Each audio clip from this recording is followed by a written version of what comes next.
This question has statement 1 and statement 2. Of the four choices given after the statements, choose the one that best describes the two statements. Statement 1. A charged particle is moving at a right angle to a static magnetic field during the motion of kinetic energy of the charge remain unchanged. And statement 2, static magnetic field exert force on a moving charge in the direction perpendicular to the magnetic field. Summary क्या है कि दो statement है और सही गलत हमें बताना है। दोनों ही स्टेटमेंट मैग्नेटिक फोर्स जो होता है किधर होता है और उसका क्या इफेक्ट होता है उसके रिगार्डिंग है। पहले हम यहाँ पे थ्योरी कर लेंगे, फिर इसके बाद क्वेश्चन पर आएंगे। तो यहाँ पर बात हम करने जा रहे हैं मैग्नेटिक फोर्स की। ये कब लगता है, किस पे लगता है? अगर एक चार्ज है Q, M, इस पर लग सकता है। अगर ये चार्ज मूविंग चार्ज है, मतलब इसमें वेलोसिटी है। कितना लगता है ये डिपेंड करता है कि मैग्नेटिक फील्ड किधर है। अगर मैग्नेटिक फील्ड यहाँ पर थीटा के एंगल पे है, B, here is magnetic field, तो जो फोर्स लगेगा that will be QV cross B। ये आपने सुना होगा। अब यहाँ पे मैग्नीट्यूड के हिसाब से अगर चलें तब तो बहुत आसान सी बात है, ये हो जाएगा QVB साइन थीटा। सब कुछ ही यहाँ पे दिखाई दे रहा है। बट डायरेक्शन के हिसाब से चलें तो ये F vector will be equal to V vector and B vector, इनका क्रॉस प्रोडक्ट। Q मैं यहाँ पे पॉजिटिव मान के चल रहा हूँ एंड कैप का मतलब ओनली डायरेक्शन पार्ट। तो अब प्रश्न उठेगा कि ये V cap cross B cap ये होगा किधर। इसके लिए आपको एक प्लेन आइडेंटिफाई करना होगा जिस प्लेन में ये दोनों लोग लाई कर रहे होंगे, V और B। ये आपका प्लेन हो गया। इस प्लेन में V भी है और B भी है, ठीक है। Plane of screen you can say. अब आप एक स्क्रू ले आइए, स्क्रू ड्राइवर, उसको अपनी मोबाइल या लैपटॉप या कंप्यूटर की स्क्रीन पर रख दीजिए और कहाँ पे रखिए, जहाँ पे V और B दोनों इंटरसेक्ट कर रहे हैं। और स्क्रीन पे सोचिए कि हमें छेद करना है या फिर छेद हो रखा है तो स्क्रीन से स्क्रू ड्राइवर को बाहर निकालना है। दो केसेस हो सकते हैं, दो प्रकार से स्क्रू को आप रोटेट कर सकते हैं, एक क्लॉकवाइज एक एंटी क्लॉकवाइज। ऐसे रोटेट करिए कि V जो है वो रोटेट करके B की तरफ आ जाए, तो V क्रॉस B का डायरेक्शन आ जाएगा। आप नोटिस करोगे ये आपका यहाँ पे डॉट आएगा। डॉट का मतलब कमिंग आउटवर्ड, आपकी तरफ, टूवर्ड्स योर फेस। डिस्क्लेमर यहाँ पे एडेड है।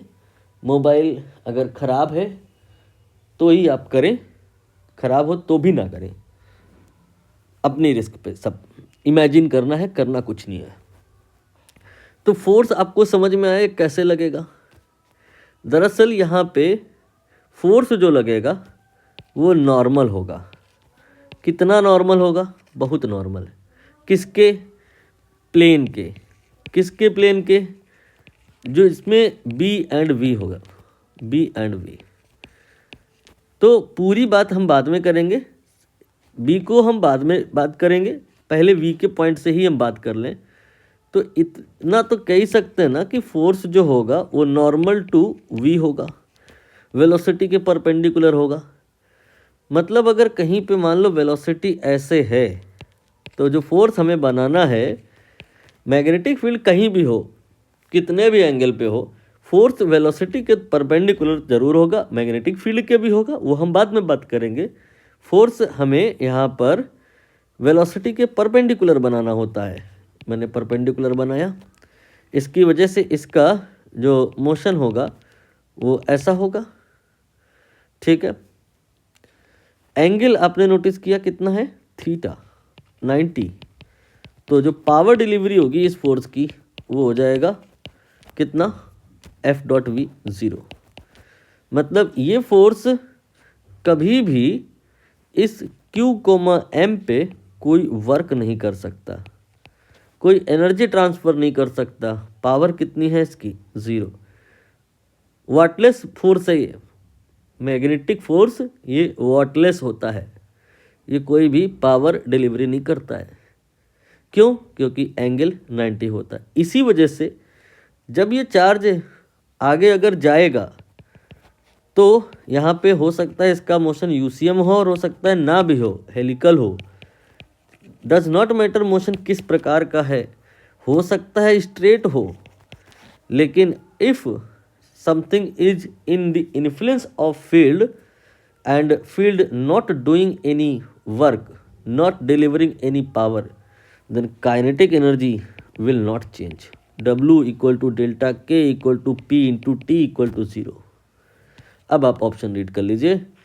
कह रहे हैं कि मालिक charge particle moving right angle to static magnetic field during the motion of kinetic energy of the charge remains same.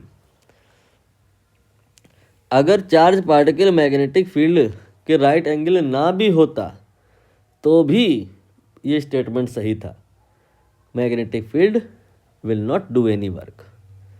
Reason में कीवर्ड अगर आ जाए तो सही है, कीवर्ड है कि ये होगा परपेंडिकुलर।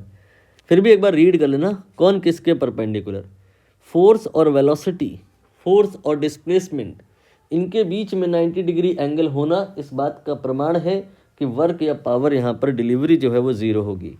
तो यहाँ पर लिखा है, देखो इन्होंने, magnetic field exert a force on a moving charge in direction perpendicular to the field, direction of magnetic field। तो perpendicular लग रहा है, कीवर्ड प्रेजेंट है, इसलिए जो स्टेटमेंट है वो भी करेक्ट है और करेक्टली एक्सप्लेन भी कर रहा है।